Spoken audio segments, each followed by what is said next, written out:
এই যে আপনার জন্য মাল নিয়ে এসেছি, একদম কচি আর ইনটেক মাল। আপনি ঠিক যেমনটা পছন্দ করেন ঠিক তেমন, আপনার মনের মতো। আগে পরে কেউ কখনো ইউজ করে নাই, আপনিই প্রথম। ইনটেক মাল এটা?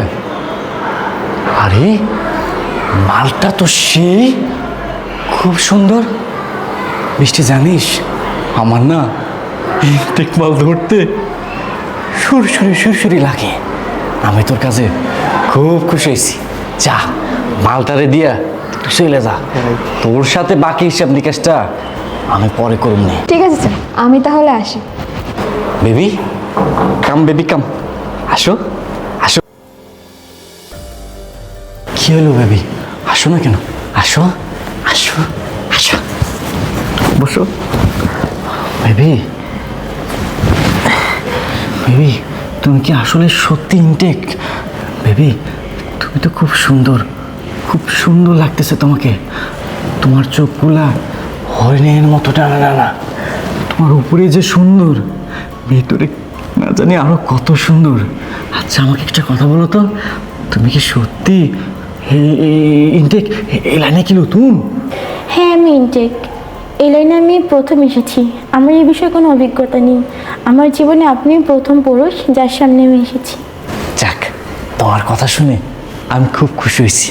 তাছাড়া কি জানো, ইনটেক মাল নিয়ে খেলতে আমার খুব ভালো লাগে। ও আচ্ছা, এর মানে আপনি এখানে প্রতিদিনই আসেন রং তামাশা করার জন্য? হ্যাঁ, আমি এখানে প্রায় আসি। ওই যে বললাম না, সুন্দরী কচি তরুণীদের নদীতে সাঁতার কাটার জন্য। বলতে পারো এটা যদি আমি না করি আমার ঘুমই হয় না, আমার কিচ্ছু ভালো লাগে না। আমি সব সময় এটাকে মানে খোরাক বানিয়ে ফেলছি বলতে পারো। আচ্ছা, আপনি যেখানে রোজ আসেন আপনার ঘরে ওয়াইফ নেই? বউয়ের কথা জিজ্ঞেস করতেছো?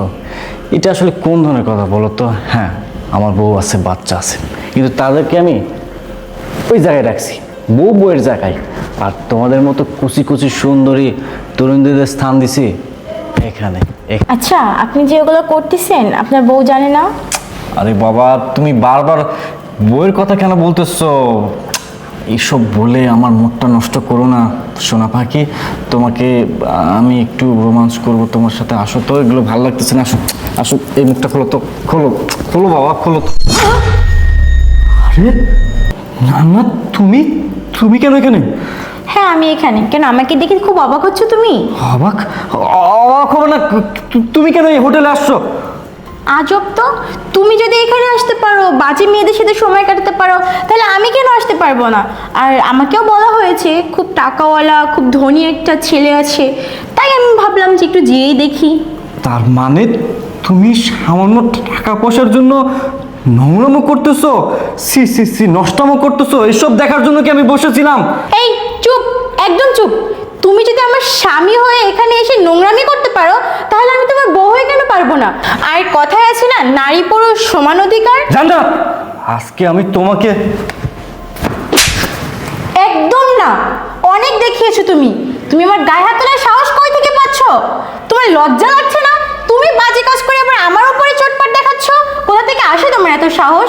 যে ঘরে বউ রেখে এখানে এসে নষ্টামি করে বেড়াচ্ছে, সে আবার আমার গায়ে হাত তুলতে যায়? আরে আমার ভিতরে কি কমতি ছিল, কি অভাব ছিল? আমি কোন জায়গা থেকে তোমাকে কমতি রেখেছিলাম যে তোমার এখানে আসতে হয়েছে, এই মেয়েদের কাছে আসতে হয়েছে? বলতে পারো? আচ্ছা আমার কথা না তুমি বাদে দাও, আমাদের সন্তানের কথা তো একটাবার চিন্তা করতে পারতে। ওর ভবিষ্যতে কি হবে যখন ওকে মানুষ আঙুল তুলে দেখে বলবে ওই দেখো ওর বাবা একটা দুশ্চরিত্র, তখন ওর কি হবে? একটাবার ভেবে দেখেছো তুমি এগুলো? জান্নাত, তুমি এসব কি বলতেছো? আমি কেন বাজে কাজ করার জন্য এখানে আসবো? আসলে হয়েছে কি, আমি তোমাকে বলতেছি। আমার একটা ফ্রেন্ড আছে সজীব, ও আমাকে ফোন দিয়ে বললো দোস্ত তুই হোটেলে আই, আমি আসতেছি। তো আমি এখানে আসার পর দেখতেছি সজীব আসে নাই। সজীবকে আমি ফোন দিলাম, দোস্ত তুই আসতেছিস না কেন? তো সজীব আমাকে বলতেছে দোস্ত আমি আসতেছি, তুই 5টা মিনিট ওয়েট কর। তাই আমি এখানে বসে আছি। আর তুমি যে আমার চরিত্র নিয়ে পোস্ট তুলতেছো, এই সমস্ত আজে বাজে কথা বলতেছো, কিসের ভিত্তিতে বলতেছো? কি এমন প্রমাণ আছে তোমার কাছে বলো তো? ও আচ্ছা, কিসের ভিত্তিতে আমি এগুলো বলতেছি? তুমি জানতে চাও কিসের ভিত্তিতে আমি এগুলো বলতেছি? আচ্ছা তাহলে শোনো। সরি আপু, এক মিনিট। আপনাকে কেমন যেন চেনা চেনা লাগছে। আপনাকে আমি কোথায় দেখেছি বলুন তো? হ্যাঁ, মনে পড়েছে। সে সেদিন আমি আপনাকে রিক্সায় একটা ছেলের সঙ্গে দেখেছিলাম। আচ্ছা আপু, আপনি একটা কথা বলুন তো, আপনি ওই দিন রিক্সায় যে ছেলেটার সঙ্গে ছিলেন, সেই ছেলেটা আপনার কি হয়? ওটা তো আমার হাজবেন্ড হয়। আপু, আপনি সব কি বলছেন? উনি সত্যি আপনার হাজবেন্ড? হ্যাঁ, আমার হাজবেন্ড। কেন, কি হয়েছে? আপু, আপনি প্লিজ কিছু মনে করবেন না। আসলে আমি আপনাকে একটা কথা বলতে চাই। আসলে হয়েছে কি, আপনার হাজবেন্ড না আপনাকে ঠকাচ্ছে। এই, আমার হাজবেন্ড আমাকে ঠকাচ্ছে মানে? কি সব আজে বাজে কথা বলতেছেন আপনি? আপু দেখুন, আমি জানি এটা আপনার বিশ্বাস করতে অনেক কষ্ট হবে, কিন্তু অবিশ্বাস্য হলেও এটাই সত্যি যে আপনার হাজবেন্ড আপনাকে ঠকাচ্ছে। আর আমি আপনার হাজবেন্ডকে খুব ভালো করে চিনি। আপনি আমার হাজবেন্ডকে চিনেন মানে? কি করে চিনেন? আর আপনি সব কি বলছেন? আমার তো কিছুই মাথায় ঢুকছে না। মানে আসলে আপু, আমি একটা আবাসিক হোটেলে জব করি। আর আপনার হাজবেন্ড মানে স্যার ওই আবাসিক হোটেলের রেগুলার কাস্টমার। উনি প্রত্যেক দিন কোনো না কোনো মেয়ে নিয়ে হোটেলে যান। এই জন্য আমি স্যারকে খুব ভালো করে চিনি। এই, আপনি যেগুলো বলছেন, আপনার কাছে কোনো প্রমাণ আছে? মানে আপু দেখুন, আমার কাছে এই মুহূর্তে কোনো প্রমাণ নাই, তবে আমি চাইলে আপনাকে প্রুফ করে দিতে পারি সবটা। কিন্তু তার জন্য আপনার একটু আমার কথা মতো কাজ করতে হবে। তাহলে শুনুন আপু, কী করতে হবে।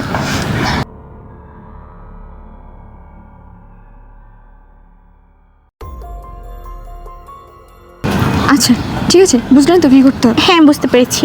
আচ্ছা আপু ঠিক আছে, তাহলে আজকে আমি আসি। Best of luck. আচ্ছা, এবার বুঝতে পেরেছো কিসের ভিত্তিতে আমি এগুলো বলেছি? আর শোনো, তোমার সাথে না আমার কথা বলতে ইচ্ছা করছে না। আমার লজ্জা লাগছে তোমার মতো একটা বাজে পুরুষের সাথে কথা বলতে। তুমি থাকো, আমি পুলিশের কাছে যাচ্ছি। জানো, দাঁড়াও। হ্যাঁ, তুমি যেহেতু সব কিছু জেনে গেছো, আমি আর তোমার কাছে কোনো কিছুই গোপন করবো না।